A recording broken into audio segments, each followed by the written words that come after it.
Shalom, hermanos.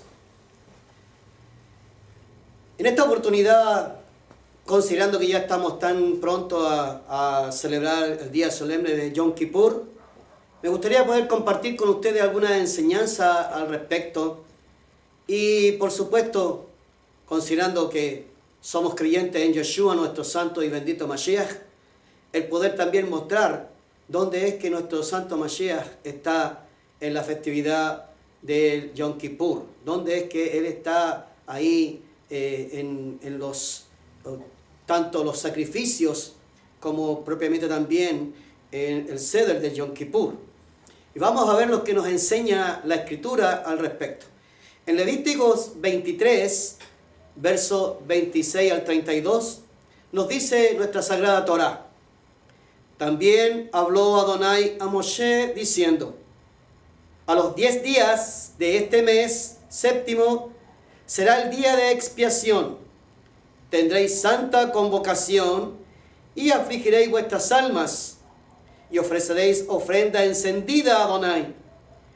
Ningún trabajo haréis en este día, porque es día de expiación, para reconciliaros delante de Adonai vuestro Elohim. Porque toda persona que no se afligiere en este mismo día será cortada, karet, de su pueblo. Y cualquiera persona que hiciere trabajo alguno en este día, yo destruiré a la tal persona de entre su pueblo. Ningún trabajo haréis. Estatuto perpetuo es por vuestras generaciones, en donde quiera que habitéis. Día de reposo será a vosotros, y afligiréis vuestras almas, comenzando a los 9 días del mes en la tarde. De tarde a tarde guardaréis vuestro reposo. Quisiera comenzar mi comentario sobre este tema, aprovechando también para responder algunas preguntas que nos han formulado. Si corresponde o no como mesiánicos el celebrar esta fiesta. Para esto vamos a considerar lo que la Torá nos enseña respecto y considerando lo siguiente. En Éxodo capítulo 12, en el verso 43, tenemos las instrucciones del Santo Bendito para la celebración de la festividad de Pesaj. Y dice así el texto: y Adonai dijo a Moshe y a Aarón: esta es la ordenanza de la Pascua, Pesaj. Ningún extraño comerá de ella. Ponga atención ahora. Mas si algún extranjero morare contigo y quisiera celebrar la Pascua para Adonai, séale circuncidado todo varón, y entonces la celebrará, y será como uno de vuestra nación. Esto es importante, porque el Eterno está diciendo que este extranjero que desea celebrar el Pesaj, para poder hacerlo tiene que circuncidarse. Y una vez que ha sido circuncidado, dice: y será como uno de vuestra nación. Pero ningún incircunciso comerá de ella. Entonces, la Torá está enseñando acá que esta persona que era extranjero, ajeno al pueblo, una vez circuncidado, ahora forma parte del pueblo y se le considera como uno propiamente tal de la nación. Vale decir, él tiene sus deberes y también tiene sus derechos. Ahora bien, el rabino Shaul nos está enseñando ahí en Colosenses 2:12, dice: todo creyente en Mashiach está circuncidado en él. Lo que nos está enseñando él, como decía, en Colosenses 2:12. De manera que todo aquel que cree en Yeshua como Mashiach, Señor, Salvador, Redentor, automáticamente entra en los pactos, las promesas del pueblo. tenemos muchas enseñanzas al respecto, que por no ser el tema en este momento, por supuesto no vamos a alcanzar a comentar todas estas cosas.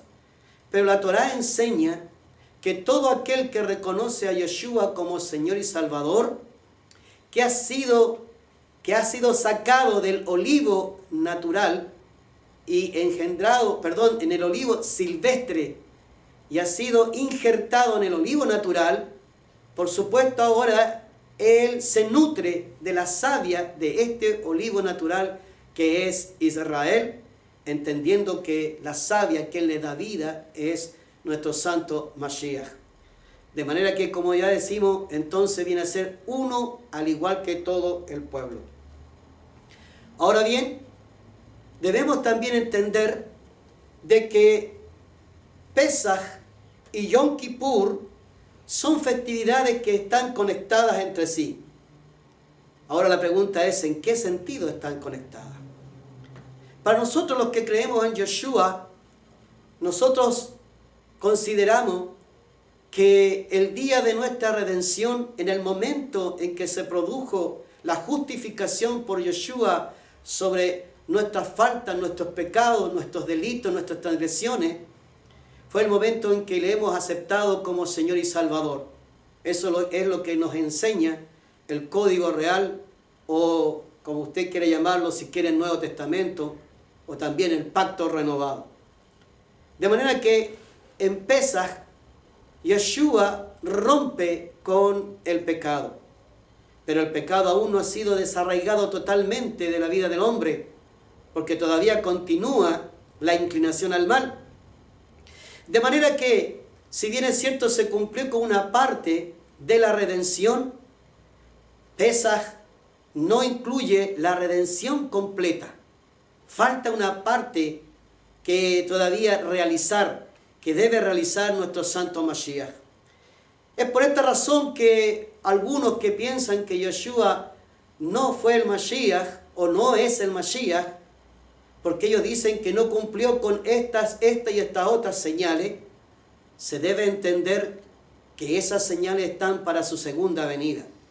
Y es lo que va a ocurrir entonces en el día de Yom Kippur, cuando Yeshua, nuestro Mashiach, pueda realizar la redención completa. Otro punto importante de recordar es que toda expiación está basada sobre el derramamiento de la sangre. Es así como en Levítico 17:11 nos dice la Torá: porque la vida de la carne en la sangre está, y yo os la he dado para hacer expiación sobre el altar por vuestras almas, y la misma sangre hará expiación de la persona. En el Pacto Renovado, en la carta a los Hebreos, en el capítulo 9, en el verso 22, nos dice así: y casi todo es purificado según la ley, la Torá, con sangre, y sin derramamiento de sangre no se hace remisión. Entonces, la Torá establece que entonces toda expiación se debe hacer en base al derramamiento de la sangre. Vale decir, existe entonces este principio que es vida por vida. La persona, el infractor, tenía que presentarse ante el Eterno cuando él reconocía su pecado, y si su pecado le permitía tener también, por supuesto, perdón y una ofrenda por el tal, que ya lo vamos a explicar al respecto. Se presentaba y todo el ritual que se hacía era el que el Cohen hacía que el infractor declarase sobre la cabeza del animalito, declaraba su culpa, su pecado, le transfería los pecados a este animal inocente, y este era el que iba a pagar con su vida a través del derramamiento de su sangre. De manera que esto está más que claro en las Escrituras, que la expiación, la redención es a través del derramamiento de sangre. En el sistema levítico siempre estaba sobre el altar del sacrificio una ofrenda de holocausto encendida que por supuesto incluía el derramamiento de sangre. De manera que el único medio para expiar el pecado es a través de la sangre. El hombre no tiene méritos propios para poder hacer expiación por sí mismo, ya sea por sus obras o por sus oraciones. Si así fuese, el santo bendito no habría dado la sangre, ni se habrían sacrificado tantos animales inocentes. Es tiempo ya que los creyentes en Mashiach y Yeshua estudien las Escrituras y no se dejen llevar por doctrinas que nieguen tanto la sangre como el sacrificio de nuestro santo y bendito Mashiach. En Levítico 16, la Torá nos enseña los diferentes tipos de animales que se sacrificaban en esta ocasión. Me estoy refiriendo al día del Yom Kippur. Y era en este caso un becerro, un carnero y 2 machos cabríos. Tenemos entonces, hermanos, que el becerro, según nos enseña Levíticos 16, era para que el Cohen expiara sus pecados y los de su casa. Luego tenemos que se echaba suerte sobre los 2 machos cabríos, el cual era uno para el Eterno y el otro para Azazel. Y el carnero era para holocaustos. Vamos a seguir tratando este tema en nuestro próximo capítulo. Shalom.